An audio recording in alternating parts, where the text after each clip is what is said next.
tarde, meninos e meninas do quinto ano. Tudo bom com vocês? Sejam muito bem-vindos à aula de português da semana.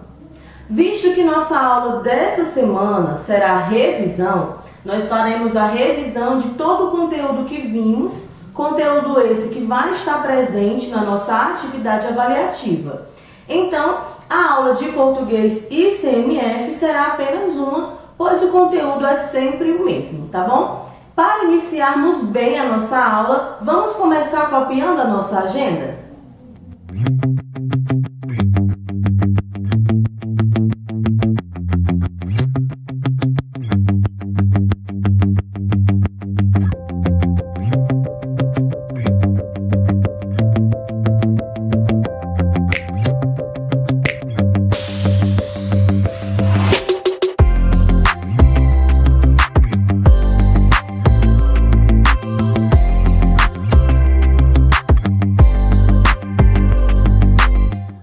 Nossa agenda mostra que hoje faremos nossa revisão dos conteúdos que estarão presentes na nossa atividade avaliativa. Porém, antes, nós vamos fazer a correção de todas as atividades relacionadas ao português, tanto o português regular como o português CMF. Então, vamos corrigir caligrafia, livro e apostila. Depois das correções, que já servem de revisão, nós vamos passar para a nossa revisão. Vamos começar pela caligrafia. Abram a caligrafia de vocês na página 84 para iniciarmos a nossa correção. Página 84, letra R. Leia o texto a seguir. Quem pega o trem e vai até o fim da linha encontra, na última estação, a cidade de Rio Raso. Em Rio Raso, ninguém tem pressa, se bem que em certa época, fatos estranhos aconteceram ali e a população perdeu toda a calma. Todos os nomes das pessoas que vivem lá e também os das ruas e das lojas começam pela letra R. Contam os historiadores que em 1557, no navio que trouxe Mendes Sá ao Brasil para ser o novo governador-geral, chegou à Bahia um fidalgo português de nome Remos. Tinha fugido de Portugal, pois o pai queria casá-lo com uma herdeira rica, mandona e feia, chamada Urraca Ramos. Não se sabe se isso é verdade ou não. Página 85. Distribua nos quadros as palavras destacadas no texto. Depois, pinte os quadrinhos de cada quadro de acordo com a legenda a seguir. Vamos iniciar escrevendo as palavras. Depois, nós vamos pintar aqui a legenda. Se o R tiver um som forte, nós vamos pintar com o vermelho. Se tiver um som fraco, nós vamos pintar com o azul. Aqui pede R inicial. Nós temos as palavras Rio Raso, Remos, ruas e rica. Com as palavras RR, nós temos R, Urraca e o Ramos. E R entre vogais, nós temos as palavras aconteceram, queria, historiadores e herdeira. Nessas palavras, o R tem sons diferentes. No caso de R inicial, rio, raso, rica, ramos, ruas. Esse R ele tem um som forte. Então, nós pintamos esse primeiro quadrinho de vermelho. Nas palavras R, urraca, o ramo, os dois R's juntos ali entre vogais acabam assumindo esse som também de R forte. Então, também pintamos de vermelho. E agora o R entre vogais, como em aconteceram, historiadores, queria. O R ele já tem um som fraco, por isso pintamos de azul esse quadrinho. Página 86. Agora vamos falar sobre a letra S. Leia as palavras do quadro, depois copie-as nos lugares indicados na tabela. Então, nós temos aqui palavras semana, sábado, passeio, cigarra, celular, excelente, assunto, ônibus, preço, açúcar, listrado e cresço. Aqui pede para a gente separá-las. Primeiro, S inicial. Quais são as palavras que têm o S inicial? Temos as palavras semana e sábado. SS no meio da palavra. Nós temos assunto e passeio. S em final de sílabas. Nós temos ônibus, ele está no final da sílaba bus. E temos listrado, onde ele está no final da sílaba lis. C antes de E e I. Nós temos cigarra e celular. Cedilha antes de A, O e U. Nós temos açúcar e preço. Agora nós temos aqui o SC, XC e também o S cedilha. Temos aqui as palavras excelente e cresço. O lembrete aqui abaixo da página nos lembra que o som de S pode ser representado por diversas letras, como a gente conseguiu observar aqui. Virando a página, na página 87, diz assim: leia o poema a seguir. Minha sombra me assombra. Eu dou um pulo e ela para no ar. Eu subo em árvore, ela desce a escada. Eu ando a cavalo, ela segue a pé. Eu vou à festa, oba, vou nessa. Copie do poema as palavras destacadas. Nos quadrinhos, escreva as letras que representam o som de S.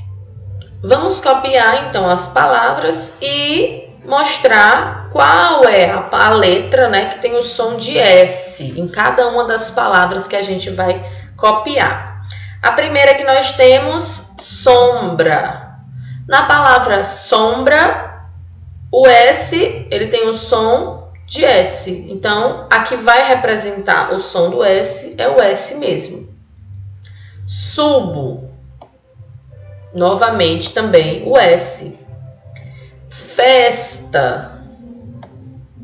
O festa, a letra que apresenta o som de S é o S. A sombra. A sombra. O som do S está no SS. Desce. Na palavra desce, o som do S está no SC. E na palavra nessa, o som do S está também nas duas letrinhas SS. Assim, finalizamos a correção da atividade da caligrafia. Agora, vamos corrigir a atividade do livro, que é uma interpretação de texto. Para iniciarmos a correção, vamos fazer a leitura das páginas 234 e 235 e depois, nas páginas 236 e 237, teremos a atividade por dentro do texto. Vamos começar com a leitura. Eu vou fazer a leitura para a gente. Página 234. Um apólogo. Era uma vez uma agulha que disse a um novelo de linha: por que está você com esse ar toda cheia de si? toda enrolada para fingir que vale alguma coisa neste mundo? Deixe-me, senhora. Que a deixe? Que a deixe por quê? Porque lhe digo que está com um ar insuportável? Repito que sim, e falarei sempre que me der na cabeça. Que cabeça, senhora? A senhora não é alfinete, é agulha. A agulha não tem cabeça. Que lhe importa o meu ar? Cada qual tem o ar que Deus lhe deu. Importe-se com a sua vida e deixe a dos outros. Mas você é orgulhosa. De certo que sou. Mas por quê? É boa, porque coso. Então, os vestidos e enfeites de nossa ama, quem é que os cose, senão eu? Você? Esta agora é melhor. Você é que os cose? Você ignora que quem os cose sou eu, e muito eu? Você fura o pano, nada mais. Eu é que coso, prendo um pedaço ao outro, dou feição aos babados. Sim, mas que vale isso? Eu é que furo o pano, vou adiante, puxando por você, que vem atrás, obedecendo a que eu faço e mando. Também os batedores vão adiante do imperador. Você é o imperador? Não digo isso, mas a verdade é que você faz um papel subalterno, indo adiante, vai só mostrando o caminho, vai fazendo o trabalho obscuro e ínfimo. Eu é que prendo, ligo, ajunto. Estavam nisto quando a costureira chegou à casa da baronesa. Não sei se disse que isto se passava em casa de uma baronesa, que tinha a modista ao pé de si para não andar atrás dela. Chegou a costureira, pegou do pano, pegou da agulha, pegou da linha, enfiou a linha na agulha e entrou a coser. Uma e outra iam andando orgulhosas pelo pano adiante, que era a melhor das sedas, entre os dedos da costureira. E dizia a agulha: então, senhora linha, ainda teima no que dizia há pouco? Não repara que esta distinta costureira só se importa comigo? Eu é que vou aqui entre os dedos dela, unidinha a eles, furando abaixo e acima. A linha não respondia, ia andando. Buraco aberto pela agulha era logo enchido por ela, silenciosa e ativa, como quem sabe o que faz, e não está para ouvir palavras loucas. A agulha, vendo que ela não lhe dava resposta, calou-se também e foi andando. E era tudo silêncio na saleta de costura. Não se ouvia mais que o plique-plique-plique-plique da agulha no pano. Caindo o sol, a costureira dobrou a costura para o dia seguinte. Continuou ainda mais nesse e no outro, até que no quarto acabou a obra e ficou esperando o baile. Veio a noite do baile e a baronesa vestiu-se. A costureira, que a ajudou a vestir-se, levava a agulha espetada no corpinho para dar algum ponto necessário. E, enquanto compunha o vestido da bela dama e puxava de um lado ou outro, arregaçava daqui ou dali, alisando, abotoando, alcochetando a linha para mofar da agulha, perguntou-lhe: ora, agora diga-me, quem é que vai ao baile no corpo da baronesa, fazendo parte do vestido e da elegância? Quem é que vai dançar com ministros e diplomatas enquanto você volta para a caixinha da costura antes de ir para o balaio das mucamas? Vamos, diga lá. Parece que a agulha não disse nada, mas um alfinete de cabeça grande e não menor experiência murmurou a pobre agulha: anda, aprende, tola. Cansas-te de abrir caminho para ela e ela é que vai gozar da vida, enquanto aí ficas na caixinha de costura. Faze como eu, que não abro caminho para ninguém. Onde me espetam, fico. Contei esta história a um professor de melancolia, que me disse, abanando a cabeça: também eu tenho servido de agulha a muita linha ordinária. Um apólogo de Machado de Assis, Contos Brasileiro 2, de Clarice Lispector. Então aqui temos o vocabulário para entendermos, né? Já que a linguagem realmente tem algumas palavras que a gente não compreende bem assim de primeira. A primeira é a palavra coso, que se refere à costura. Coso, ou seja, costuro. Então, quando ela fala coser, é costurar. Temos a palavra batedores, que são policiais que abrem caminho para autoridades. Temos a palavra ínfimo, o mais baixo de todos. E aqui na 235 temos a palavra mofar, ou seja, zombar. Agora, virando a página, vamos começar a atividade na página 236. Por dentro do texto. A primeira questão desse por dentro do texto diz assim: a narrativa lida é um apólogo.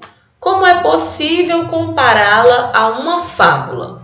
Essa resposta, ela é pessoal, mas eu trouxe para vocês aqui algumas comparações, tanto da parte do que o apólogo parece com a fábula, como também das diferenças.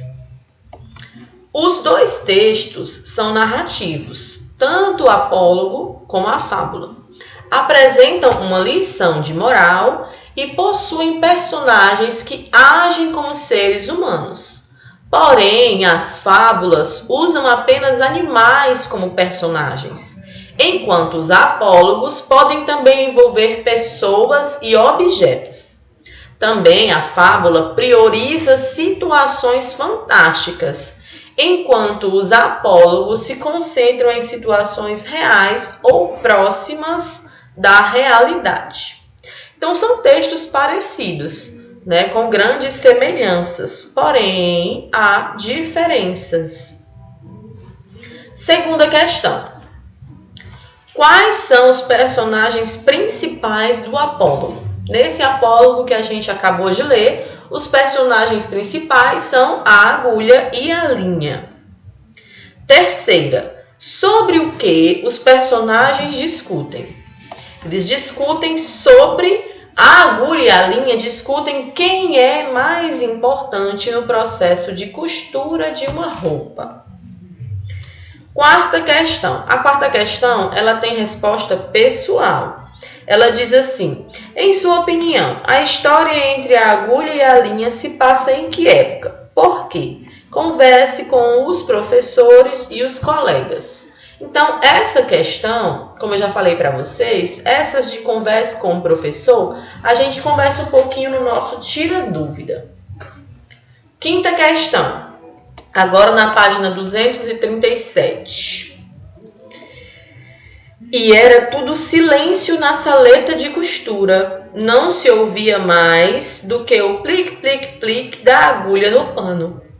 O que representa a expressão plic, plic, plic nesse trecho? Essa expressão, ela representa o barulho da agulha perfurando o pano. Sexta questão. Releia a resposta que a linha dá quando a agulha diz que sempre falará o que lhe der na cabeça. Que cabeça, senhora? A senhora não é alfinete, é agulha. Agulha não tem cabeça. A. O alfinete tem cabeça? Explique. Sim, o alfinete é mais grosso em uma das pontas, pois é usado para marcar as peças. Essa parte mais grossa, essa saliência, né, é chamada de cabeça do alfinete. B. A palavra cabeça tem o mesmo sentido nas falas da agulha e da linha? Justifique sua resposta. A agulha disse: eu vou falar o que me der na cabeça, o que vier na cabeça. E a linha falou da cabeça do alfinete. Elas duas, essa palavra, ela tem o mesmo sentido? No caso, não. Em um dos casos se refere a pensamento, no outro se refere a uma característica do objeto. 7ª questão. Qual é a mensagem dessa história? Você concorda com ela? Então, qual é a moral dessa história? É uma resposta pessoal. Inclusive, a gente pode conversar um pouquinho também no nosso Tira Dúvida. Mas a mensagem, ela traz a reflexão de que cada um tem uma função diferente em um determinado trabalho, mas que é necessária a atuação de todos para que haja um bom resultado. Ou seja, elas estavam discutindo quem era mais importante, mas elas não focaram que se uma não estivesse lá, o serviço da outra não teria função. A linha depende da agulha e a agulha depende da linha. Essa é a moral, mas cada um de vocês, depois do Tira Dúvida, pode me dizer o que você acha, se você concorda com isso, tá bom? Vamos para a correção da apostila, página 159 a 163. A página 159 e 160 são apenas o texto, né? Vocês já leram o texto. Então, nós vamos para a correção, começando na página 161. Assinale a opção correta quanto ao significado das palavras nas frases das questões 1 a 3. 1. Quando chega, afinal, ao edifício onde mora, está cansado e irritado. Irritado é a palavra em destaque. Qual o significado dela nesta frase? Ela tem o mesmo sentido da palavra nervoso. Item B. Segunda. E esses ônibus que andam por aí são tão incômodos, no caso dessa frase, tem o sentido de desagradáveis. Terceira, ela cismou comigo. Ela antipatizou comigo, né? Não teve simpatia. Item C. Quarta questão. Complete o trecho abaixo. No texto Viagem ao Ceará, há um narrador. O narrador é observador ou narrador personagem? É um narrador observador, pois ele conta a história, mas não participa dela. Pois ele apenas conta uma história, mas não participa dela. O local onde inicia a narrativa é no trânsito e finaliza na casa do personagem principal, que é o professor Lauro. Então, as lacunas ficam observador, participa, trânsito, casa e professor Lauro. Quinta questão. Assinale a alternativa que mostra qual o grande desejo do professor Lauro. Qual era o grande desejo dele? Era viajar para o Ceará. Item D. Sexta questão. Complete as frases a seguir, colocando as causas dos fatos apresentados. A. Fato. É difícil a volta para a casa. Por que era difícil? Qual era a causa? Houve uma batida e os carros andam devagar. B. O fato. Daniel passou um tempão chateado no quarto. Por que o Daniel passou um tempão chateado no quarto? A causa foi que o pai prometeu trazer um livro. C. Fato: a professora colocou Daniel de castigo. Qual foi a causa? Porque ele bateu num garoto na escola. D. O fato: Andréa, a filha caçula, está emburrada. Qual foi a causa? Dinha tomou seu picolé. Escolha a última opção que traz a ideia expressa pela frase sublinhada, assinalando com X nos parênteses à esquerda. Então, nós temos agora a seguir algumas frases. Na questão 7, nós temos: já tirou o paletó e a gravata, mas o calor continua. Aqui, no caso, a palavra mas, ela dá uma ideia de oposição. Item E. Página 162.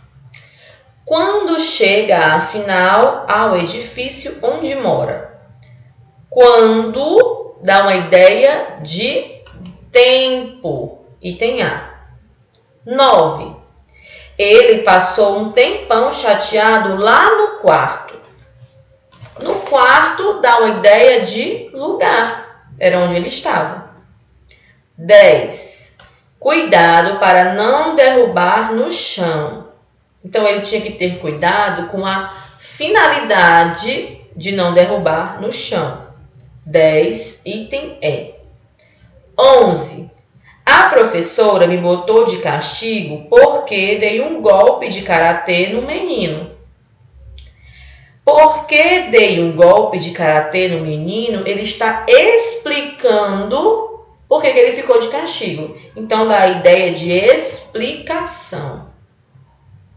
12. Na frase, você está ficando doido. Se depender de mim, pode tirar essa ideia da cabeça. Ana Maria, a esposa do professor, demonstra. Aqui, ela está demonstrando que sentimento? Aceitação, dúvida, indignação, conformismo ou gratidão? Ela está, pessoal, indignada. Então, ela está mostrando indignação. 13. Releia o trecho. Não escapa ninguém. Em qual das opções abaixo a palavra escapar aparece com um significado igual ao do texto?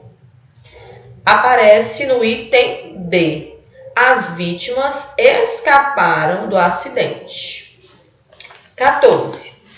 Coloque V, verdadeiro, ou F, falso, de acordo com as informações abaixo. Item A. O professor Lauro e a família voltam ao Ceará para visitar os parentes. Isso acontece? Não. Falso. B. Lauro pergunta à esposa se ela deseja conhecer o Ceará. Isso acontece? Verdadeiro. C. As crianças jogavam dominó quando o pai entrou no quarto. Verdadeiro. D. Ana Maria acha uma loucura a ideia de viajar no Fusquinha para o Ceará. Verdadeiro. E o item E. O pai contou a história Tarzan no Ceará para as crianças dormirem. Falso. E agora, na 163, a gente tem só a questão 15. Informe a quem ou a que se refere os pronomes. A. Beijá-lo. Na linha 5 se refere ao professor. B. Ele. Na linha 7. Daniel. C. Senta-se. Professor. D. Abraça. Andréia. E. Contrariá-la. Ana Maria. Assim nós encerramos as correções.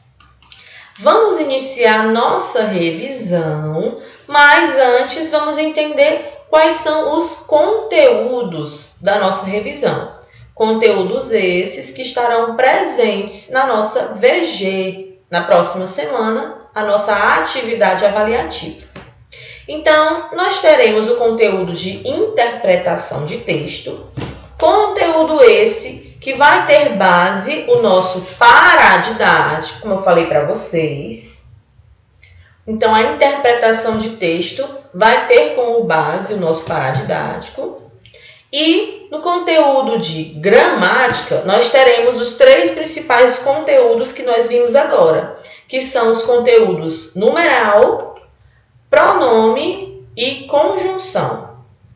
E no conteúdo de ortografia, nós teremos LI ou LH, MAL e MAL, e abreviaturas. Vamos iniciar falando sobre numeral. O que é um numeral? Numeral são aquelas palavras que indicam quantidade, posição ou ordem. As palavras que indicam números são numerais. E os numerais possuem uma classificação. Eles podem ser cardinais, ordinais, multiplicativos ou fracionários. Os numerais cardinais são aqueles que indicam um número ou quantidade. São aqueles que a gente conta. 1, 2, 10, 20, 30. Por exemplo, 3 alunos ficaram reprovados. A palavra 3, em destaque nesse exemplo, é um numeral cardinal. Por quê? Porque indica uma quantidade, o número de alunos que ficaram reprovados. Outro exemplo, a festa é para até 10 pessoas. A palavra 10 é um numeral cardinal. Por quê? É um número que indica a quantidade de pessoas que estaria na festa. 10. Os numerais ordinais, essa palavra ordinal, ela lembra a palavra ordem. Porque os numerais ordinais, eles representam exatamente a ordem ou posição numa sequência. Por exemplo, ele é o terceiro da fila. A palavra terceiro é um numeral ordinal. Por quê? Porque indica a posição dele na fila. Ele é o terceiro. Outro exemplo, foi o primeiro lugar que fui. A palavra primeiro, em destaque, é um numeral ordinal, porque indica a ordem. Ela foi em vários lugares, mas o primeiro que ela foi aquele lugar que ela está falando, né? Então, primeiro indica uma ordem, por isso é um numeral ordinal. Agora vamos falar sobre os multiplicativos. Na matemática, a multiplicação, ela indica a quantidade de vezes que aquele número foi multiplicado. Tanto que quando a gente vê uma operação matemática de multiplicação, a gente lê 2 vezes 2, 3 vezes 3. E os numerais multiplicativos indicam o número de vezes pelo qual a quantidade é multiplicada, assim como na matemática. Só que aqui com palavras. Por exemplo, Sofia tem o dobro da altura de Ana. A palavra dobro indica que a Sofia tem 2 vezes a altura de Ana. Como dá essa ideia, né, de vezes, a quantidade de vezes que aquele número é multiplicado, a palavra dobro é um numeral multiplicativo, assim como o triplo, que daria essa ideia, né, de multiplicação. E os numerais fracionários, também vamos puxar um pouquinho da matemática. A fração que vocês estudam na matemática, ela é uma divisão. E os numerais fracionários indicam essa ideia de divisão, né? Indicam o número de vezes pelo qual a quantidade é dividida. Por exemplo, gastei 1/3 do salário. Então, ela pegou o salário, dividiu em 3 e gastou 1/3 daquele salário. Dá a ideia de divisão. Assim como metade, por exemplo, dá a ideia de divisão. Então, essas palavras que indicam essa ideia de divisão são numerais fracionários. Agora vamos entrar em pronomes. Pronomes é o nosso segundo conteúdo. E o que é um pronome? Um pronome é uma palavra que substitui ou acompanha um nome, relacionando esse nome a uma das três pessoas gramaticais. O pronome é aquela palavrinha que pode substituir um nome, ou seja, um substantivo, mas também pode acompanhá-lo ou referir-se àquele substantivo. Por exemplo, nós temos primeira pessoa, segunda pessoa e terceira pessoa. Vamos entender assim mais ou menos quais são as... Vamos pensar num exemplo para a gente entender essas três pessoas gramaticais. Vamos pensar aqui no exemplo de uma conversa. Duas pessoas estão conversando sobre uma terceira pessoa, ou seja, sobre uma outra pessoa. Eu estou falando, sou a primeira pessoa. Eu estou falando, sou a primeira pessoa. Você que me escuta é a segunda pessoa. Então, eu, primeira pessoa. Tu ou você, segunda pessoa. Nós dois estamos falando sobre ele. Ele é a terceira pessoa daquela conversa, ou a terceira pessoa do discurso. Assim a gente consegue entender primeira, segunda, terceira pessoa, por que a gente utiliza esses termos. E eu, tu e ele está no singular. Quando a gente passa para o plural, é nós, vós ou vocês e eles ou elas. Os pronomes, eles têm classificações. Nós temos pronomes pessoais, pronomes de tratamento, pronomes possessivos, pronomes demonstrativos, pronomes indefinidos, pronomes interrogativos e pronomes relativos. Vamos rever cada um desses pronomes, tá bom? Os pronomes pessoais são aqueles que indicam as três pessoas do discurso, que foi o que eu acabei de mencionar. Primeira pessoa, segunda pessoa e terceira pessoa. Esses pronomes pessoais, eles podem ser retos ou oblíquos. Inclusive, eu mostrei para vocês uma tabela que apresentava todos esses pronomes. Qualquer dúvida, a tabela está lá no livro de vocês e também na apostila do CMF. Os pronomes de tratamento são aqueles pronomes que a gente usa para tratar alguém, ou seja, usamos para nos referir a alguém. São os pronomes ou expressões que nós utilizamos no trato cerimonioso. Por exemplo, nós temos aqui senhor, senhora, você, Vossa Excelência, Vossa Majestade. Esses pronomes de tratamento são expressões que a gente utiliza para se referir a alguém específico. Por exemplo, o pronome de tratamento senhor e senhora. Você utilizaria com um amigo? Por exemplo, um colega da sua turma? Em geral, a gente utiliza o pronome senhor e senhora para pessoas mais velhas do que a gente, alguém que a gente tem respeito, como por exemplo os nossos pais, os nossos professores, o diretor da escola. O pronome você já pode ser utilizado para amigos, um primo que você tem, uma prima. Vossa Excelência. Esse pronome de tratamento, Vossa Excelência, é utilizado para pessoas que têm um cargo importante, um cargo público importante, como, por exemplo, o presidente, o governador, o prefeito, o vereador. A gente utiliza Vossa Excelência. Vossa Majestade. Vossa Majestade já tem a ver com a realeza. A gente utilizaria para se referir a um rei, uma rainha. E existem muitos outros pronomes de tratamento que vocês também encontram a tabela lá no livro de vocês. Vamos falar agora sobre os pronomes possessivos. A palavra possessivo indica o quê? Posse, possuir algo. E é exatamente isso que os pronomes possessivos indicam. Por exemplo, meu, minha, nossa. Quando eu utilizo esses pronomes, eu estou falando de algo que eu tenho posse, que eu possuo, que é meu, minha, nosso. Esses são os exemplos de primeira pessoa.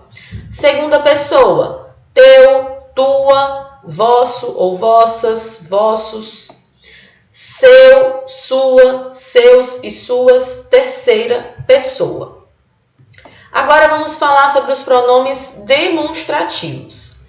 Os pronomes demonstrativos são aqueles que nós utilizamos para demonstrar algo, ou seja, eles são usados para situar no tempo e espaço a pessoa a que se refere. Por exemplo, este, esta, isto, esse, essa, isso, aquele, aquela, aquilo. Vamos pensar aqui nesses pronomes demonstrativos e entender quando é que a gente utiliza cada um deles. Os pronomes este, esta, isto, nós utilizamos para demonstrar algo. Este lápis é meu. Este lápis que está aqui na minha mão é meu. Então, sempre que eu utilizo na primeira pessoa, eu utilizo este, esta ou isto. Vamos pensar que quando está aqui comigo, eu estou segurando, eu utilizo este, esta ou isto, porque é a primeira pessoa, é meu. Agora, se é algo que está ali com o meu colega, que está aqui do meu lado, eu utilizo esse, essa ou isso. Esse lápis é seu. Esse que você está segurando, segunda pessoa. E quando já é um lápis que está lá na mesa da professora, aquele lápis lá é da professora. Eu estou demonstrando que ele já está mais distante, então, aquele. Certo? Vamos para os pronomes indefinidos.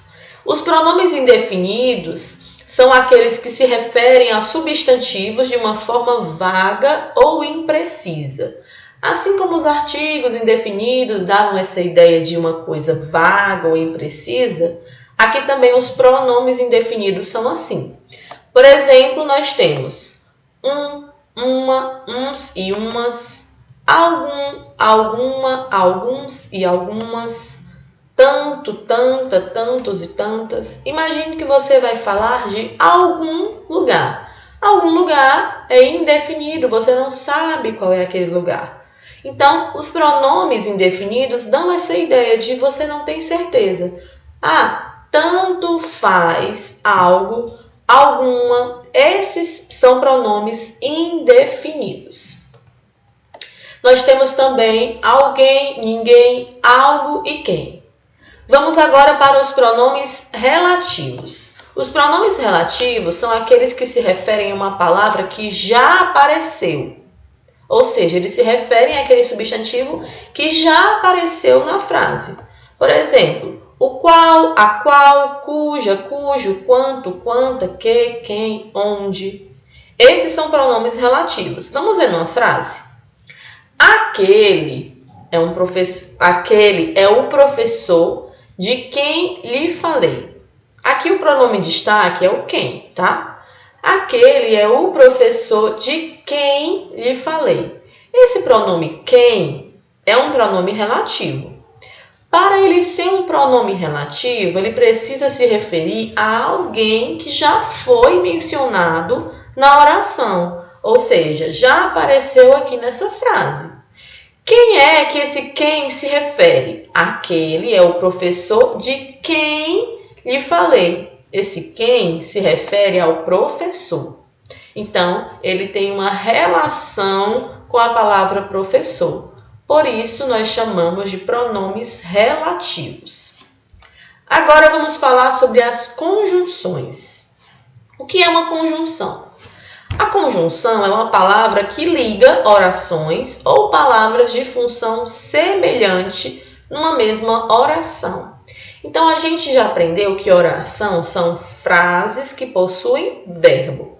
A conjunção são palavras que vão unir uma frase a outra frase. Vamos ver aqui exemplos. Venha quando puder. Escrevia ora depressa, ora devagar. Vá rápido que vai chover. Quanto mais cresce, mais sábio fica. Todas essas palavras em destaque são conjunções. Vamos falar agora sobre ortografia. Em nosso conteúdo de ortografia, estava lá, que eu mostrei no começo, o mal com U e mal com L. A gente já viu esse conteúdo também no CMF. O mal com U é um adjetivo, ou seja, caracteriza algo. Lembram que os adjetivos são aquelas palavras que trazem características ao substantivo? Então, mal com U é um adjetivo. Ele vai sempre caracterizar algo. Dizer, por exemplo, que aquela pessoa é mau. Então, eu posso dizer, ele é um mau aluno. Eu estou dando uma característica para aquele aluno. Ele é mau aluno. Então, ele, no caso, é um adjetivo. E o mal com L é um advérbio. É como a pessoa, por exemplo, se sente. Ela não está mal de saúde. Agora, para a gente não se confundir, a gente pode pensar no antônimo, ou seja, na palavra contrária, quando a gente faz uma substituição. Por exemplo, o mal com U, quando a gente faz a substituição para dar uma ideia contrária, o mal com U substituímos pela palavra bom. E o mal com L pela palavra bem. Vamos ver em exemplos, fica mais fácil de a gente memorizar. Mal com U sendo substituído por bom em um exemplo. Ele é um mau aluno. Ele é um bom aluno. Eu não diria ele é um bem aluno. Se eu digo ele é um bom aluno, o mal, que seria o antônimo, é com U. Então, quando você estiver com dúvida, quando for escrever uma frase, eu não sei se é mal com U ou mal com L. Como é que eu posso descobrir? Pense no antônimo. Se você fosse utilizar, você iria utilizar bom ou bem? Eu iria utilizar bom. Esse é um bom lugar para visitar. Então, é mal com U. Este é um mau lugar para visitar. Agora, quando for mal com L, nós podemos substituir por bem, no antônimo, quando a gente quer dar a ideia contrária. Por exemplo, ela não está mal, ela não está bem. Bem substitui o mal. Eu não diria ela não está bom, eu diria ela não está bem. Se eu utilizo bem, o antônimo é mal com L. Fica fácil para a gente memorizar quando a gente pensa no antônimo. Então, qualquer dúvida, lembrem do antônimo de cada uma das palavras. Agora vamos falar sobre abreviaturas e siglas. O que elas são? Elas são a redução da escrita de uma palavra ou expressão. É quando você simplifica, reduz aquela palavra sem alterar o sentido. Por exemplo, professor, nós temos o prof como abreviatura. Ceará, nós temos a sigla CE para indicar. Então, não altera o sentido, mas apenas reduz a escrita. Essas são as abreviaturas e siglas. Assim finalizamos a nossa aula de hoje. Espero que todos vocês tenham gostado. Lembrando que semana que vem não haverão videoaulas aqui no YouTube, mas todos vocês são mais do que bem-vindos nos nossos plantões Tira Dúvidas. Lembrem de anotar as dúvidas sobre os conteúdos que a gente acabou de rever e tragam para essas aulas. Na semana de VG também teremos plantões tira dúvidas. Então, quando vocês receberem as atividades avaliativas, entrem nos plantões para que a gente possa conversar um pouquinho sobre cada questão e assim vocês possam realizar a atividade sem nenhuma dúvida, tá bom? Sendo assim, nos vemos na nossa próxima aula. Tchau, pessoal!